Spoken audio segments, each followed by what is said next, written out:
Өміріміздің балшағы студенттік өмір болса, студенттік өмірдің қызығы да, шыжығы да жатақханада өтетіні рас. Талай шығармаға арқау болған студенттік өмір мен жатақхана егіз ұғымдай. Асханада піскен асты ұрлау, ауылдан беріп жіберген сүрленген етті терезеге іліп қою, оны біреудің қағып кетуі. Жатақханадағы жиын, мүшәйралар, топтасып ішкен вермишель, мұның барлығы жатақханада өтеді. Қайталанбас қызықты хикаяларда осы жатақхана қабырғасында екені анық. Мұны жатақхана өмірінің дәмін татқан кез келген студент дәлелдеп те бере алады.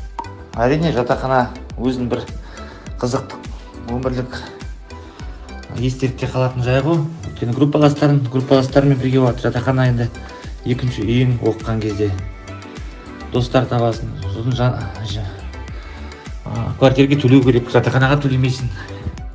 Біздің кезімізде біз төлеген жоқпыз. Төлеген жағдайда арзан болып келеді. Сосын қасында проезд шықпайды баруға сабаққа. Сосын қастарында достарың бар, группаластарың бар. Солардан сабақ оқысаң да жеңіл. Оның көптеген жақсы жақтары бар, естелікте қалады. Кешкі уақытта есіктер жауып қалады, шыға алмайсың. Холодильник, бір холодильник, екі холодильник болады ол кезде. Бізде ауылдан келген еттеріміз бар. Соның бәрін форчикадан қатырып қоямыз қысты күндері. Сосын ол кезде бөліп тамақ дайындайды қыздар деген. Сол кезде бірігіп тамақ ішеміз, бір-біріміздің комнаттарымызға барып. Сондай бір естелікте қалатын жағдайлар болды басымызда. Қазіргі таңда жатақханалар көп салынып жатыр. Условиялар да жақсы.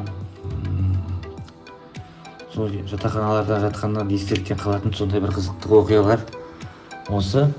Алда жаңа оқу жылы, студенттер жазғы демалыстан қалаға келді. Ал кешегі түлек бүгінгі студент. Ауыл аймақ, өзге өңірден келген студенттер үшін екінші үй болып кеткен жатақхана жастарға жайлы болуы шарт. Қыста жылы, бөлмелері құрғақ, жиһазбен жарақталған, өмір сүру үшін қажетті дүниелердің барлығы бар. Жатын бөлме, асхана, шомылатын бөлмеге шейін қарастырылған. Бұл жатақханаларға қойылатын негізгі талаптар. Жатақханаларға мониторинг жұмыстарын жүргізуді бастаған болатын.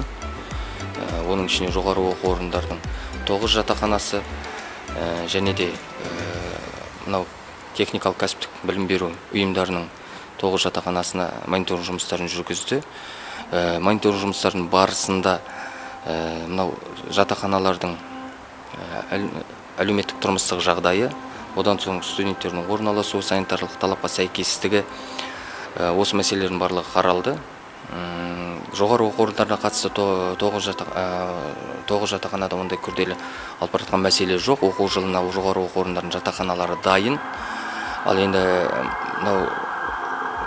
кәсіптік техникалық колледж, яғни колледж дейміз, колледж жанындағы жатақханаларында әлі бірқатар шешімі табылмай жатқан және шешілу керек мәселелер бар, түйткілдер бар. Бұл жерде жаңағы студент колледждердің жатақханаларының барлығы бірдей емес. Енді арасындағы колледждерде музыкалық колледжді айтуға Ахмет Жұбанов атындағы музыкалық колледжді. Одан соң жаңағы көлік және коммуникация колледжі бар. ЖТ колледж деп айтылады көп жерде. Соның жатақханасында күрделі мәселелер бар, бірақ дегенмен ескере кететін жағдай бұл жерде жаңағы біз атап кеткен көлік және коммуникация колледжінің, байланыс колледжінің жатақханасының бөлме аралық осы күнге дейін есіктерін ауыстыру мәселесі туындаған болатын, бірақ бұл мәселе биылғы жылы шешімін тапқалы отыр.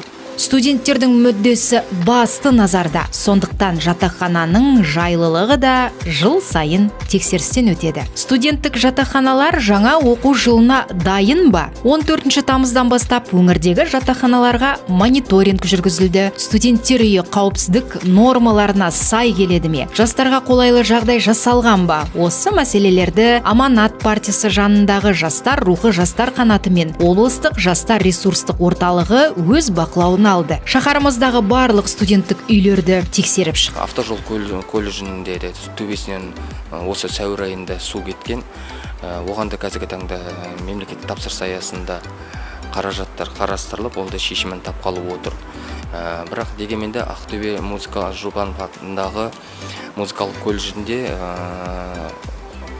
айтылатын мәселе көп. Есігін ауыстырылмаған, жуынатын бөлмелер талапқа сай емес, кереуеттерін ауыстыру керек сынды мәселелер туындап отыр. Бірақ бұның барлығы мәселені шешуді оқу орнының басшылығы тарапынан бұл жерде қаражат мәселесінің әзірге таңда бөлінбей отырғандығы себеп болып отыр.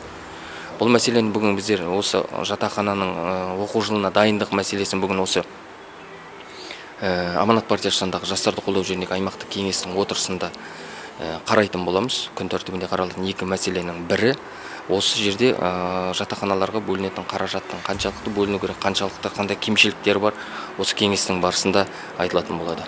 Білім беру мекемелері студенттерді толық баспанамен қамтамасыз ете алмай отыр дейді мониторинг тобының мүшелері. Әрқайсысында әртүрлі мәселе бар. Су, жылу, электр энергиясымен жабдықтау, санитарлық талаптарға сай келмеуі. Кей жатақханалар жиһазын өткен ғасырдан бері жаңартпапты. Студенттерге обал болды дейді комиссия мүшелері. Мониторинг жұмыс тобы осы уақытқа дейін жоғары оқу орындарының 9 жатақханасын қарап шықты.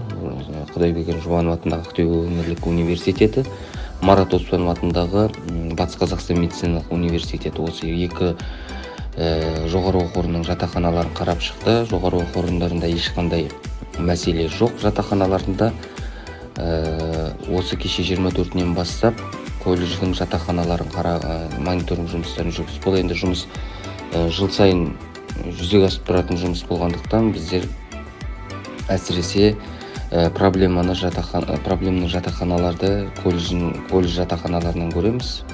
Студенттердің дені білім алудың орнына пәтер жалдау үшін табыс табумен әлек. Мәселен, Мәншүк Мәметов атындағы Ақтөбе медицина колледжі жатақханасында орын тапшылығы жылдағы мәселе. Алайда проблема жабулы қазан күйінде қалып отыр. 150 балаға шақталған жатақханадан 5000 жасөспірім үмітті. Әсіресе ауыл балаларына қиын. Тұратын жер болмағандықтан пәтер жалдауға немесе туыстарының үйін жағалауға мәжбүр.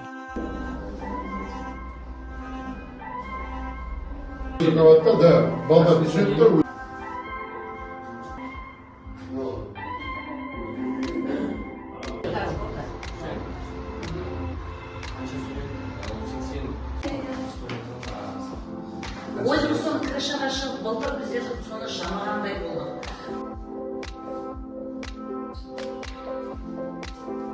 Да, бәріміз керек. Пока мы так поставили, вообще 280. Нет, кровати тоже заказали. Кровати новые будут, да. Здесь мы, короче, сам. У нас на четвертую же, да?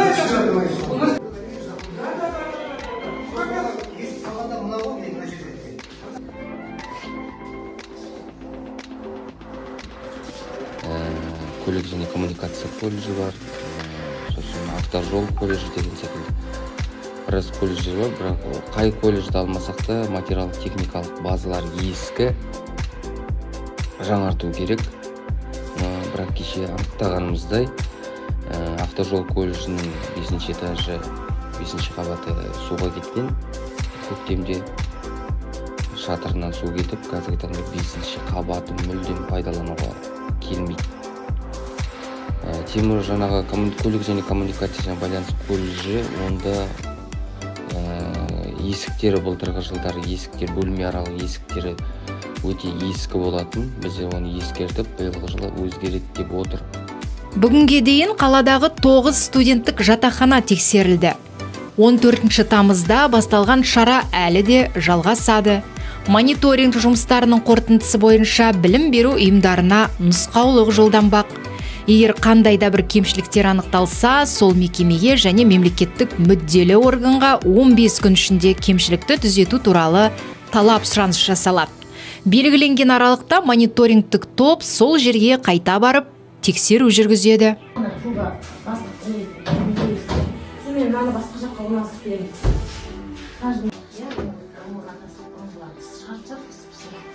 Оны барлығы елу артығын алдық. Қандай болдырды, шахмат бөлме, оқу бөлмені ашып отырдық. Былтыр ана не болды ғой? Тәулік болды ма?